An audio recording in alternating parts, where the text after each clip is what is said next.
Government నుంచి ఎట్లాగో all departments కి మన 2047 ఇండియాలో ఎలా ఉండాలనేది ఇప్పటి నుంచి వాళ్ళు ప్లానింగ్ చేస్తున్నారు. అంటే ఇప్పుడు 2025 లాస్ట్ 2 years నుంచి ప్లానింగ్ జరుగుతూ ఉంది.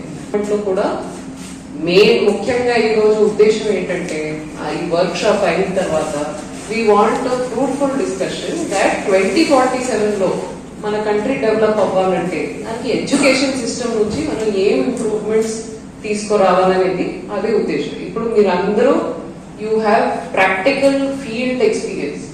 మామూలుగా ఏమవుతుందంటే పాలసీ చేసినప్పుడు మనం ఫీల్డ్ రియాలిటీని తీసుకోకుండా పైన నుంచి ఇది చేస్తే బాగుంటుంది కదా అలా చెప్పేసి policies are made.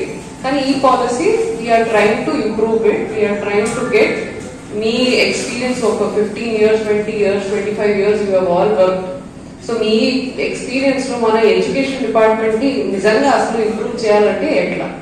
Okay, so and ఇది అన్ని రకాలు ఇంప్రూవ్ చేయాలంటే not just quality of education but also weather any technology needs to B incorporated. మీరు చూసింది ఏదో బెస్ట్ ప్రాక్టీసెస్ ఉన్నాయి అది చేసి ఒక స్కూల్లో సపోజ్ మన హెడ్ మాస్టర్ ఇస్ నిజంగా they are doing something innovative that needs to be replicated all across the state. అలా మీకు if you have any suggestions that we should incorporate.